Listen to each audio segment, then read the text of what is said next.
বরগুনার তালতলীতে অস্বাভাবিক আকৃতির একটি ছাগলছানার জন্ম নিয়ে এলাকায় ব্যাপক চাঞ্চল্য সৃষ্টি হয়েছে। ছাগলছানাটির মুখ অবয়ব মানুষের মতো হওয়ায় কৌতূহলী শত শত মানুষ তা দেখতে ছুটে এসেছেন। কেউ কেউ আল্লাহর কুদরতি নিদর্শন হিসেবেও দেখছেন। তবে প্রাণী সম্পদ কর্মকর্তারা বলছেন, মাতৃগর্ভে ভ্রূণের কোষ বিভাজনের ত্রুটির কারণে এ ধরনের অস্বাভাবিক দেহ গঠন দেখা দিতে পারে।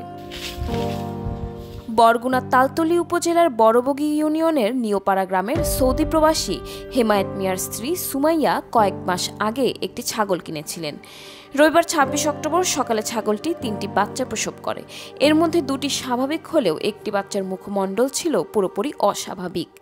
চোখ দুটি কপালের উপর পাশাপাশি এবং নাক প্রায় অনুপস্থিত। দূর থেকে দেখলে মানুষের মুখের মতো মনে হয়। ছাগলটা আমার নন্দের ছিল, ওই জায়গা থেকে আমরা কিনছি। ৩ মাস হয়েছে, গাভিন ছিল। তারপরে কালকে সকালবেলা ঘুমে থেকে উঠে শুনি মানুষের মতো বাচ্চা ছাগলের খোপে বলতেছে। পরে আমি খোপ সাইডে দেখি 3টা বাচ্চা এক জায়গায় শুয়ে আছে। পরে বের করে দেখি যে কপালে চোখ। তারপরে আমি একটু ভয় পাইছি, যেহেতু আমি একা মানুষকে বলাইছি। 2-3 জন আসে দেখছে যে এটা কেমন মানুষের মতো, কপালে চোখ, নাক হয় নাই। যেগুলো আল্লাহ তাআলার কৃতিক, নাইলে এভাবে আমার এতটুক বয়সে আমি দেখিনি কোনোদিন যে কোনো একটা প্রাণীর চোখ কপালে হয় এবং 2টা চোখে খুব সুন্দর ফরফর করে। স্থানীয় এক আলেম বলেন, এটি আল্লাহর এক কুদরতি নিদর্শন। শেষ জামানায় মানুষের সামনে আল্লাহ নানা অদ্ভুত বিষয় প্রকাশ করবেন, যাতে বান্দারা তার ক্ষমতা ও সৃষ্টির রহস্য নিয়ে চিন্তা করে।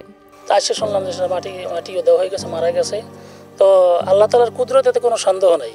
এটা আল্লাহ তাআলা কীভাবে দেখাইছেন, কীভাবে দেখাইবেন, আর এইভাবে আরও অনেক কিছু ঘটবে। কিয়ামতের আলামতগুলো, কিয়ামতের পূর্বে আরও অনেক কিছু ঘটবে, আমরা দেখতে পাবো। তো এটা এই ঘটনাগুলো ঘটে এই জন্য যে আল্লাহ তাআলা আমাদেরকে সতর্ক করেন এর মাধ্যমে।